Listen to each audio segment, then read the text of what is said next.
right, good morning, everyone. Thank you, Anne, for inviting me.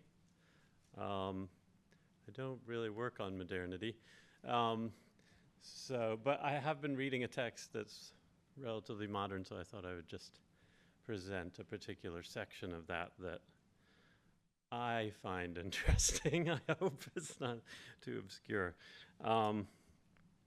But I've tried to frame it more widely in terms of what is the relationship between the material world and the visions, one might say transcendent visions of Togel. So this is a question that has interested Dzogchen Yintik authors for centuries. Are these Togel visions perceived, for example, by the ordinary fleshy eye or some kind of more developed wisdom eye? Do the visions unfold in the actual blue sky or in some more interior imaginal space? These kinds of questions have been debated through the centuries. Consider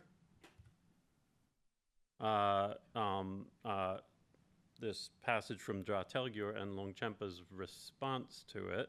The expanse, this is from the Dra Telgyur itself, the expanse has outer and inner aspects. The outer is apprehended as a cloudless sky, the inner expanse as the pure lamps. And then Longchenpa talks about this in these terms. Regarding this, there is someone out there who identifies the outer expanse as merely the cloudless sky. This is utterly inappropriate. The ordinary sky is not established in connection to a person. That's the problem. It's independent of the person, the meditator. And the visionary lamps are correlated with whether a person is present. Here, the blue expression of the inner space appearing outwardly is what we call the outer expanse. The sky opens the possibility for this, but is not the actual expanse. So here we see Longchenpa interpreting the outer expanse away from being just the cloudless sky viewed by a physical subject toward a more exteriorized inner space. While this space may be opened by gazing at the sky, it ultimately leaves behind our common experience of the upper regions. Precisely why Longchenpa insists on this reading remains unstated, at least here. He does note that the true visionary expanse must be dependent on the meditating subject. One wonders, though, if this might have been somehow a defensive move meant to protect Dzogchen from its critics, who might be critical of the sort of more material reading of the visions appearing in the sky. In any case, some 6 centuries later, this is where I'm really going, we find a related discussion, at least what I think is related, in the early 20th century writings of Patrul Namkha Jikmé, 1888 to 1960, son of Dudjom Lingpa, reincarnation of Patrul Rinpoche. Namkha Jikmé wrote a lengthy 468-page and comprehensive work on Dzogchen theory and practice titled A Lucid Teaching on Gnosis, Yeshe Selwartumba. The work is framed, at least ostensibly, as a commentary to the relatively short Terma text of the 16th century, the complete perfection, here's all the, oh, not yet. Oh yeah, they're down there. The complete perfection of gnosis in the completion stage, Dzogchen Yeshe Kunzok, a treasure revealed by the Drikung 16th century Drikung master Rinchen Punzok.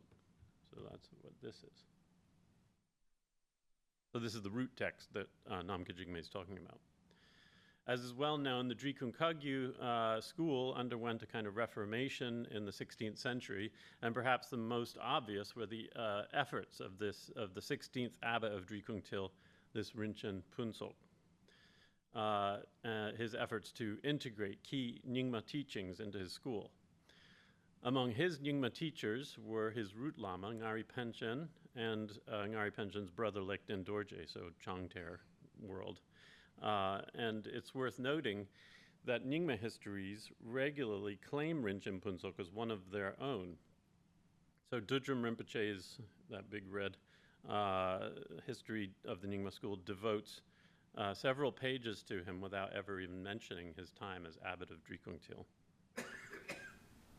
Anyway, in 1538, after abdicating his abbotship and renouncing his monastic vows, Rinchen Punso became a Tertun in his own right, revealing from the Yeshitsogil cave at Terdrum the Gongpa Yangzap, or maybe ultra-profound intention, and thereby injecting Dzogchen into the heart of his Drikung Kagyu lineage. At the center of this discovery is this Dzogrim Yeshe Kunzo, this complete perfection of gnosis in the completion stage that's the root text for our commentary by Patrul Namkha Jikmé. So, okay, turning to the text itself, Namkha Jikmé opens his discussion of the Togel visions with his opponent's hypothetical objection.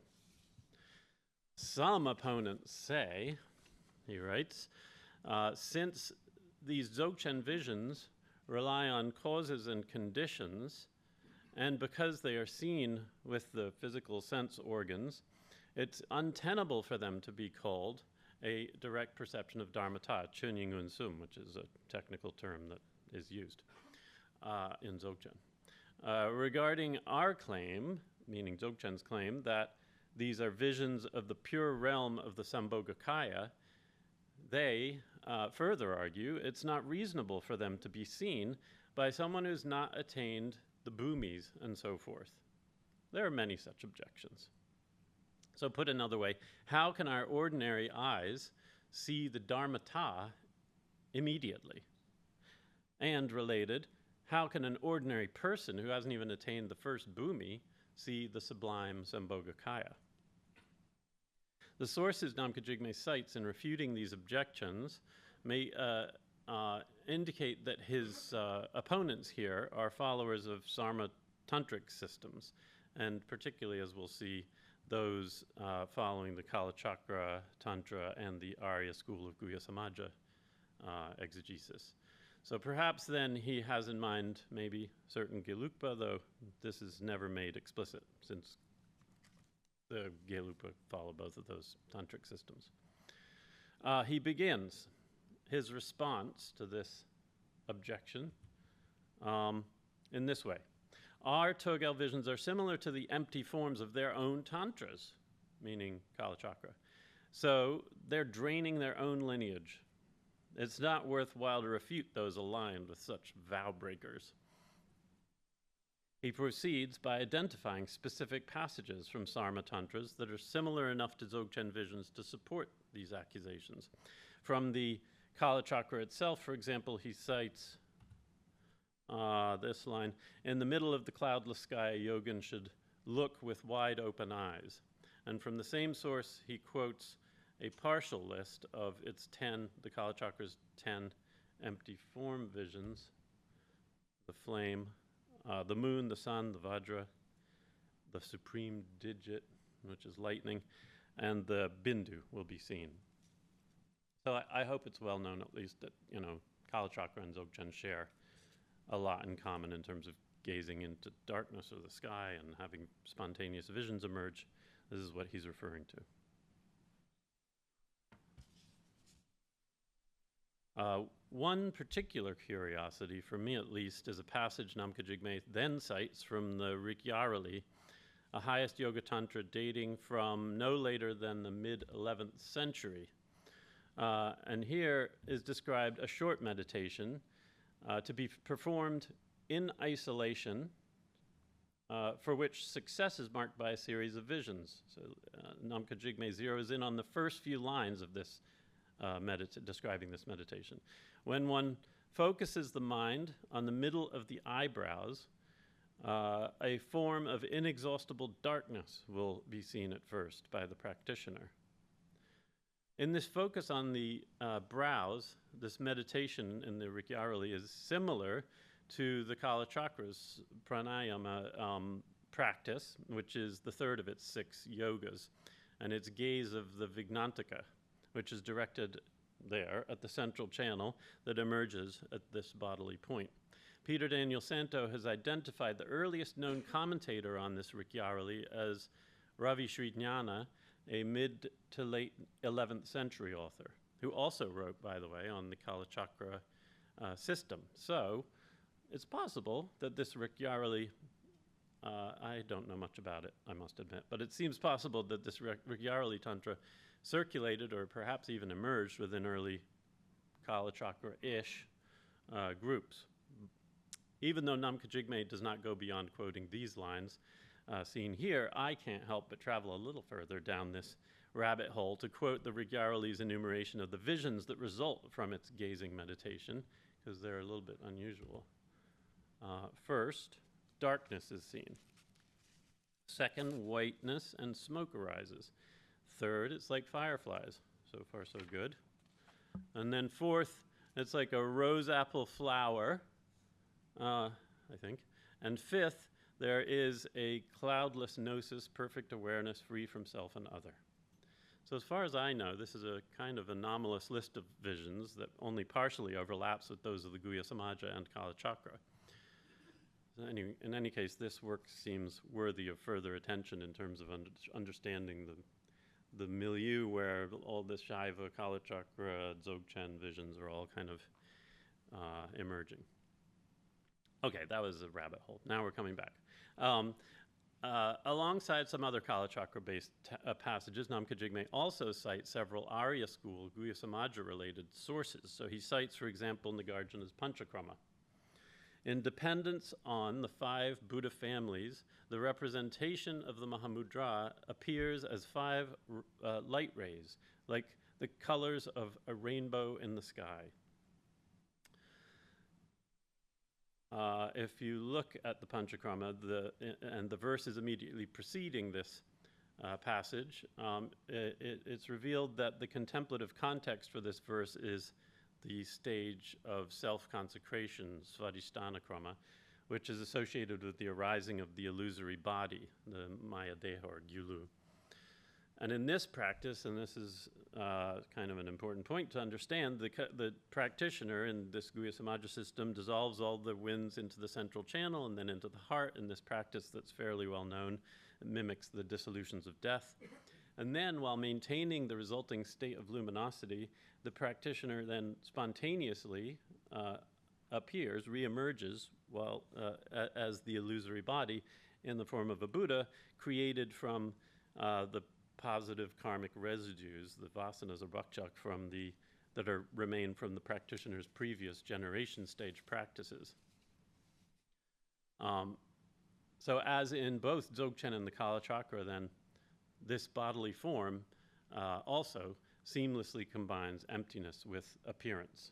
So this is why Namkha Jikmé is pointing to it as a similar kind of set of visions, a visionary experience.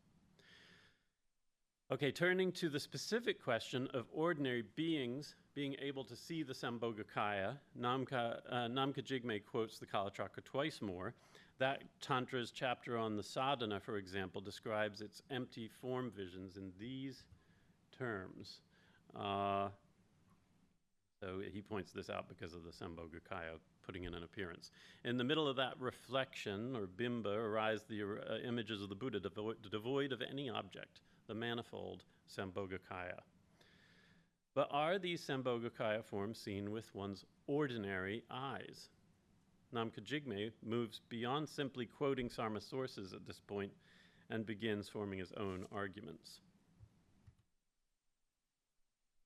As for seeing with the ordinary eye sense faculty, if we examine this in detail here, the visions are seen by the far-reaching lasso of primordial gnosis in Dzogchen.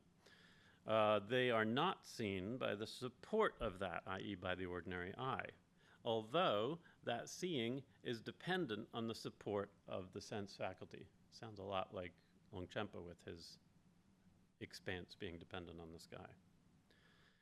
So, and this is similar, the situation is similar, he continues, to that described in the Sarma texts. And so he cites Vajrapani's Kalachakra-inspired commentary to the Chakra Samvara,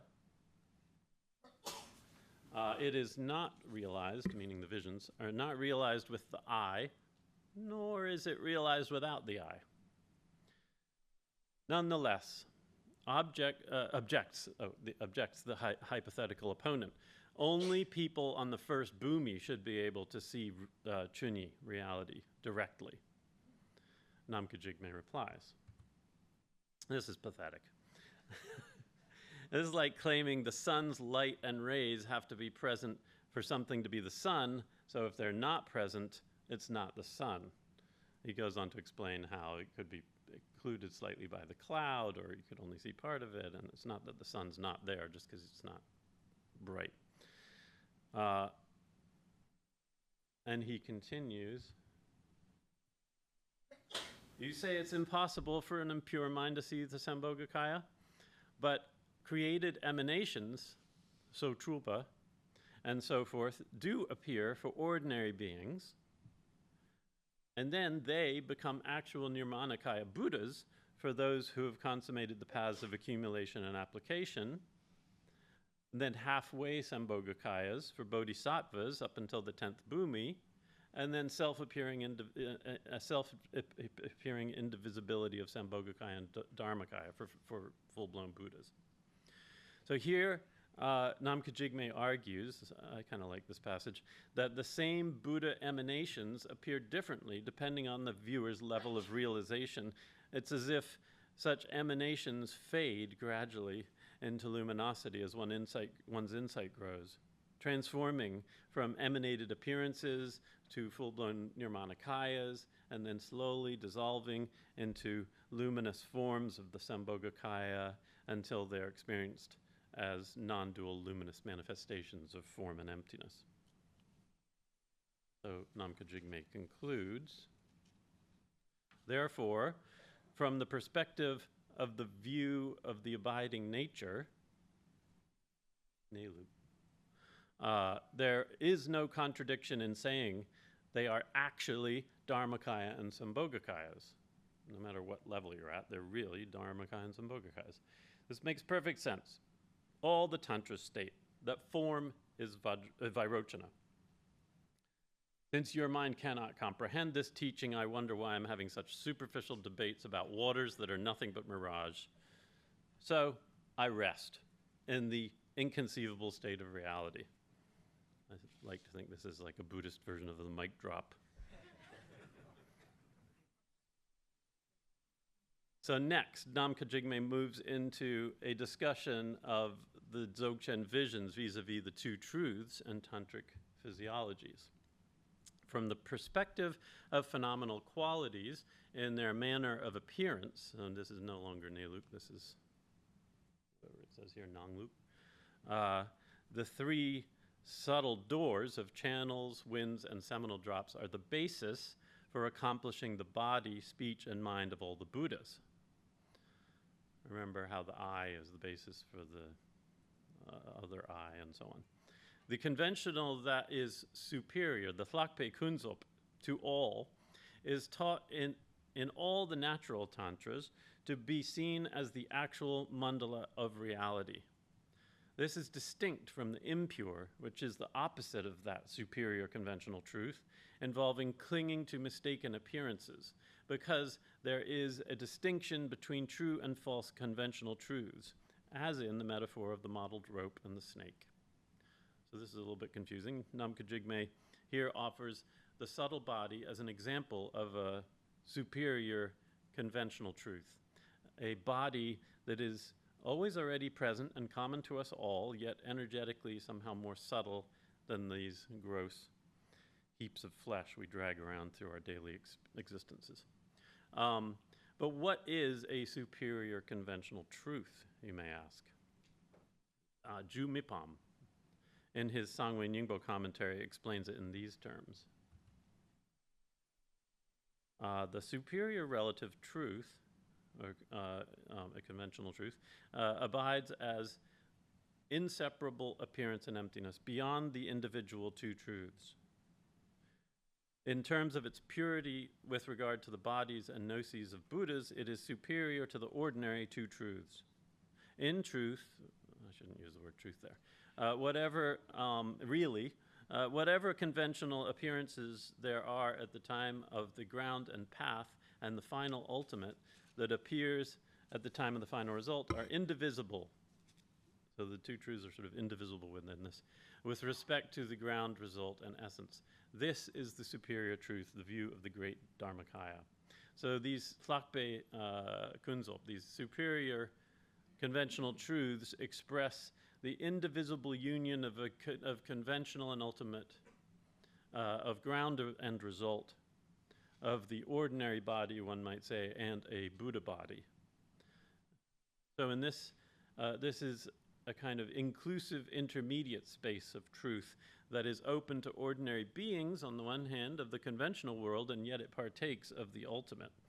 The subtle body, as his example, Namkha Jikmé's example of one of these superior conventions, the subtle body constitutes a kind of non-dual pivot between our ordinary body and the body of a Buddha that is irreducible to either.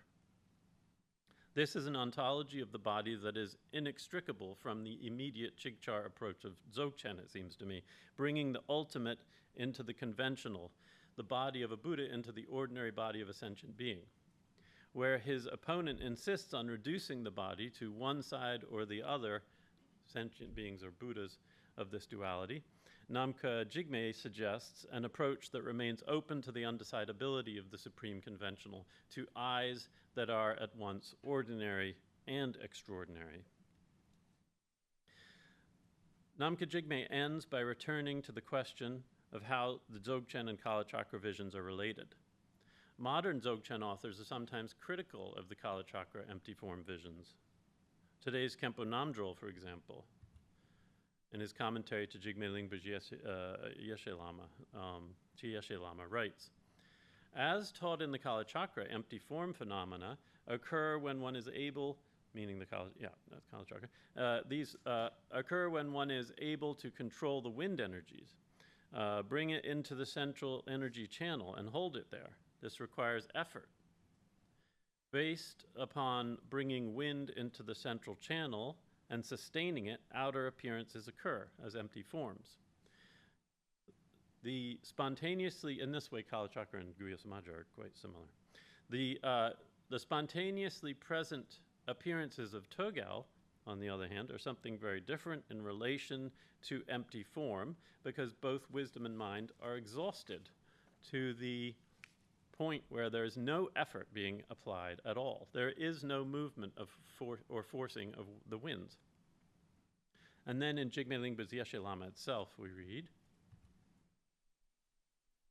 the realities that abide in that way are not, meaning Kalachakra, I think, are not experiences of empty forms that are, oh, he's talking about Dzogchen. Okay, so Dzogchen, not experiences of empty forms that are mentally projected and arise through the circumstances of effortfully controlling the channels and winds, nor are they mental images that can be investigated by mental analysis. As it says in the Longdruk, Buddha, Dharma, and Sangha reside in one's own primordially perfect body. So it's common then for Dzogchenpas to assert that their visions are subtler than the Kalachakras for requiring no manipulation of the body's energies. Everything is already present, Jigmé Lingpa assures us, in our present body as it is. Namkha Jikmé adds some further nuance to the contrast between these two contemplative systems. First, he defends Dzogchen's emphasis on awareness, or Rigpa, and its natural luminosity, instead of the winds that are so central to Kalachakra and the tantric subtle body. You may think it incorrect for us to say that the 10 visionary signs of others, i.e. of the Kalachakra, are the radiance of the winds, while our own Dzogchen visions are the radiance of awareness. So these Kalachakra people may not like this. In such a case, since you praise the radiance of the wind so much, why not also the radiance of awareness?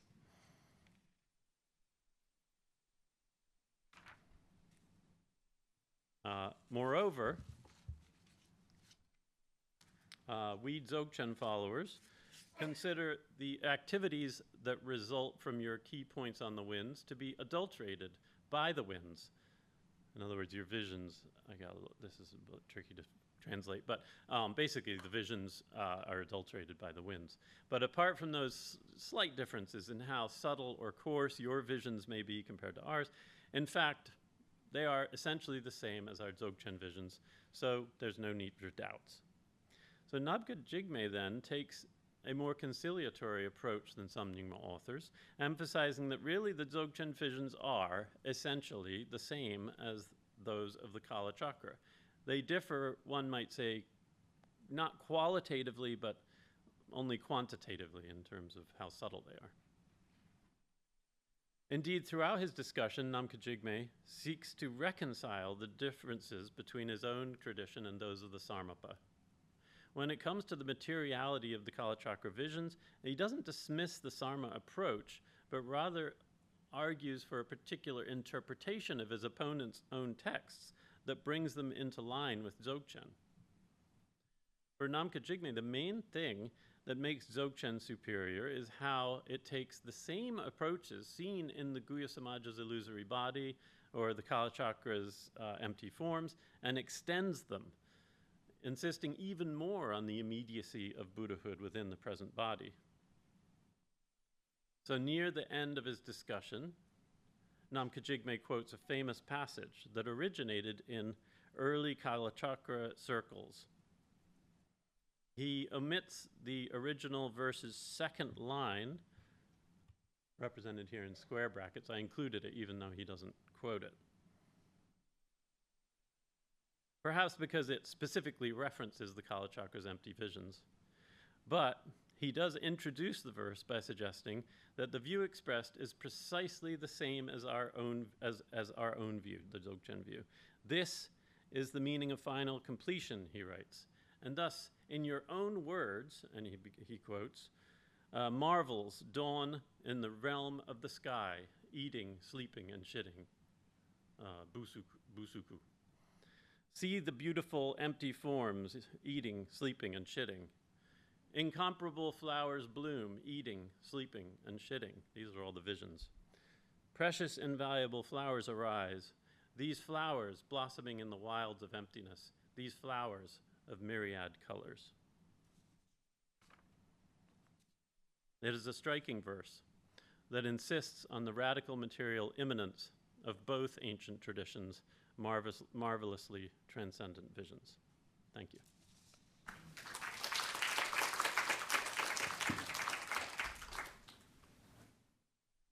Okay, so due to time constraints, we can take one question, and then maybe we'll have time after the third talk to come back and ask more. So we have a question.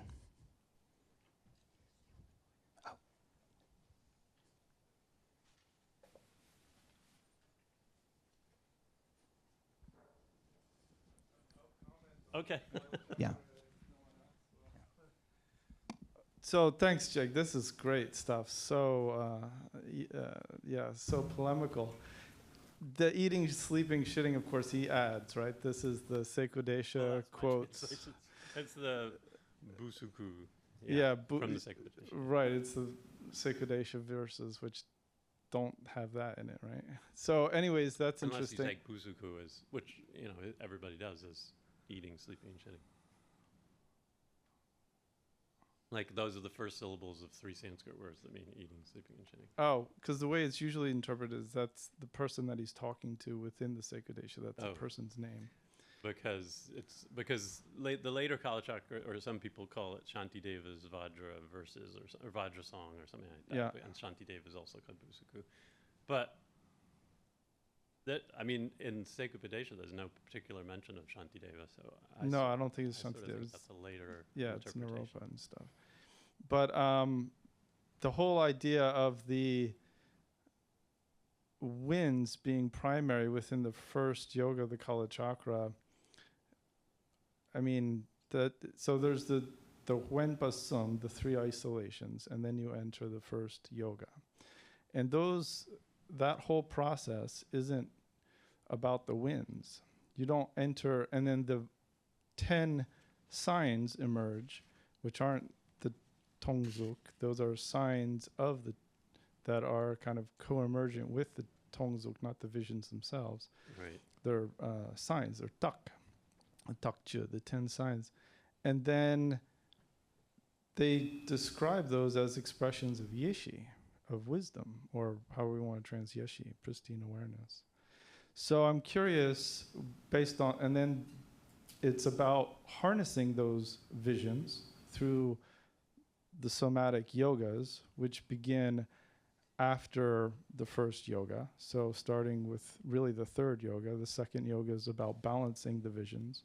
And then the third yoga and through the sixth is about the somatic yogas of working with the winds to somaticize the visions in the body.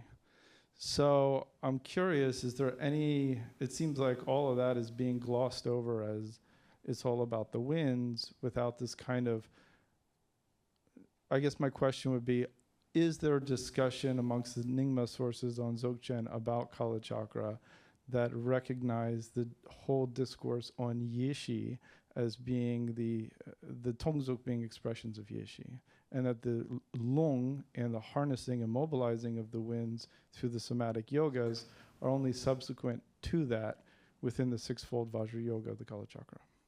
Right. I guess a couple things. One is just to mention he does specifically focus on the third of the yogas, the pranayama one, and yeah, and I don't know. I don't know if you're complaining about something or not, but I'll go through again and see. Maybe I wasn't clear enough about the difference between the takchu and the tongsu, but I'll check what I said.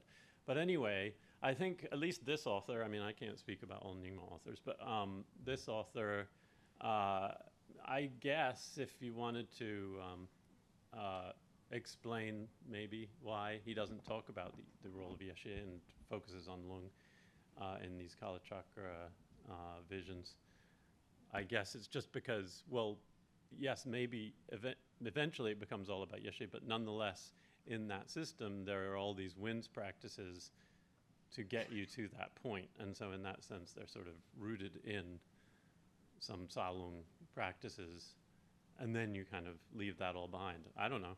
And so maybe that's, anyway, he's focusing on the Lung, that it does not play any kind of a role, even preliminarily, in, of course it does a little bit, but in Dzogchen visions.